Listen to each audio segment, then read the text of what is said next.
I swear to tell the truth, the whole truth, and nothing but the truth. That's the oath we take before making testimony in court. But what do these words really mean? Well, they mean I promise to tell you what really happened. I promise to tell you everything about what happened, including all the details. And I promise to tell you only about the truth and not add any unrelated information to try to confuse or distract you. So there are three types of lies.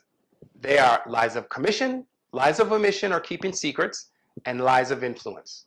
Now let's take a look at how these lies destroy relationships.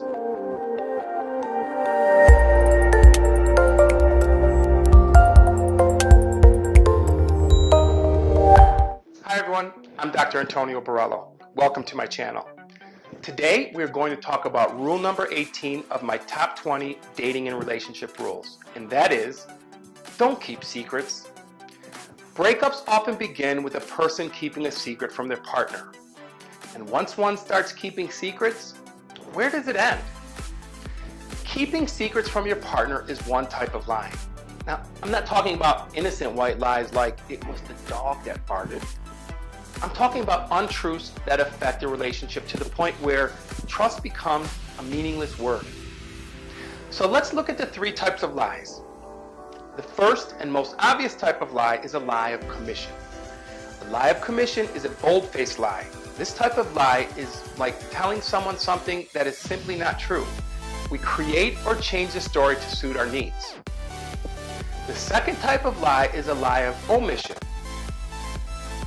This is when you leave out important parts of information that are inconvenient.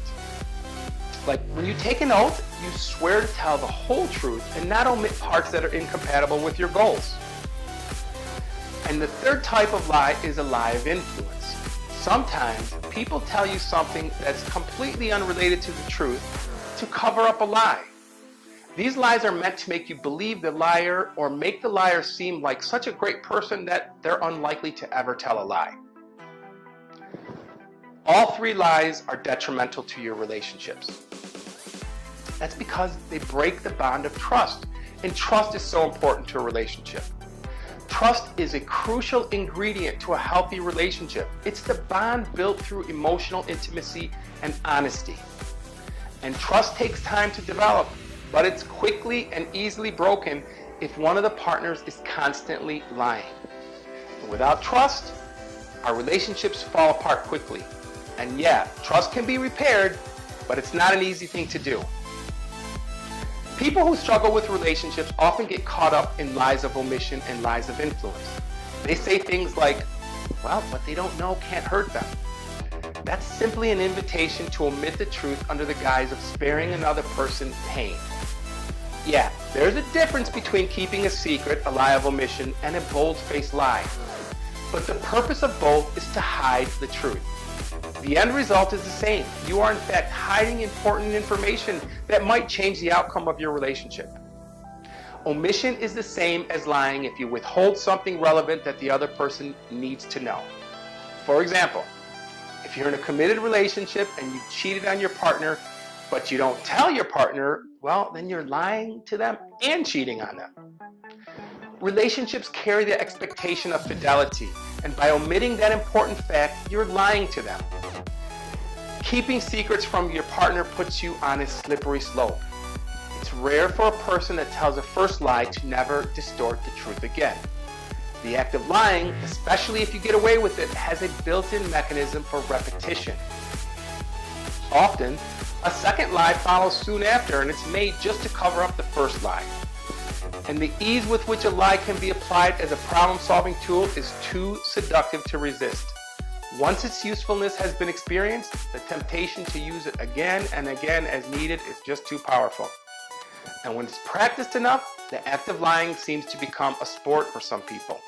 They don't even know why they're lying anymore. They're making things up without any reason.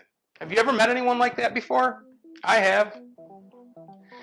If you want to be in a healthy, committed relationship, secrets are a dangerous practice. So, has your partner ever lied to you by omitting something? Or have you lied by keeping important details away from them? When you're trying to decide whether something you're saying or doing is a lie, you need to ask yourself this important question. who benefits from the omission of the truth? And don't get caught up in the, if I only understood why he or she is saying that kind of self-talk. That is something frequently said among people who are in troubled relationships and are trying to justify another person's lying.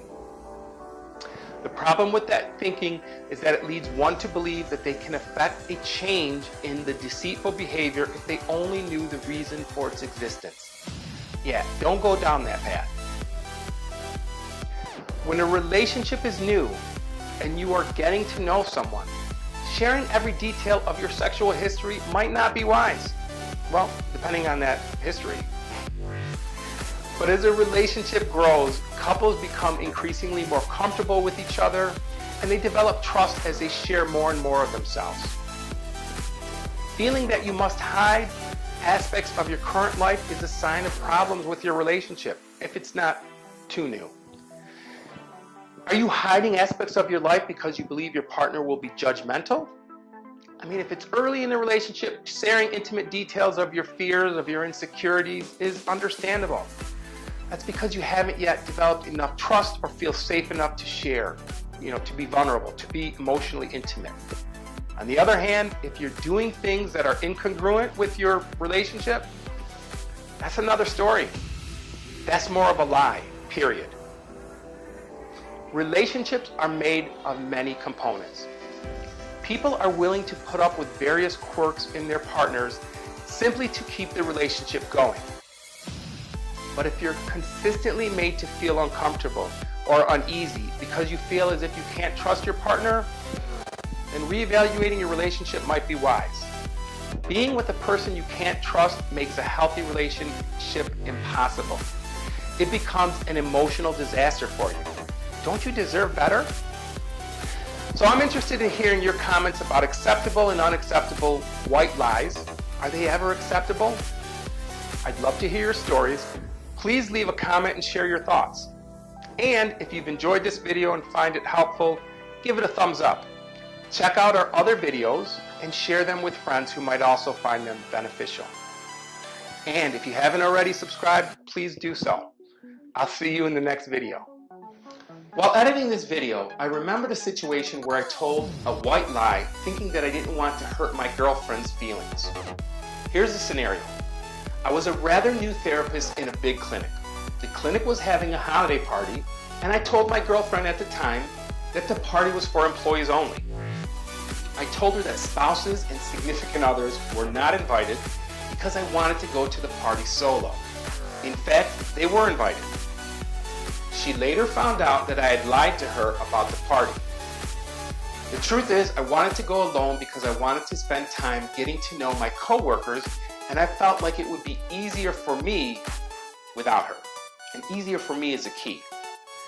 I apologized and I tried to explain that I didn't want to upset her or hurt her feelings, and so that's why I lied. Well, as you can imagine, she schooled me and she was justified in doing so. In reality, I hoped to avoid having what I thought was going to be a difficult conversation with her, so I chose an easier route and lied to her. But who benefited from the deception? Well, I certainly thought that I would. Obviously, I didn't. In this case, my lie was more than a little white lie. It was deceitful, and it was completely unacceptable behavior on my part. And I know that situations happen like this quite frequently. If you have a similar story, please share it, and please tell me what you would have done if your significant other lied to you in a situation like that, hoping to try to avoid having that conversation with you, confuse or distract you. So these are their three the other person needs to know, because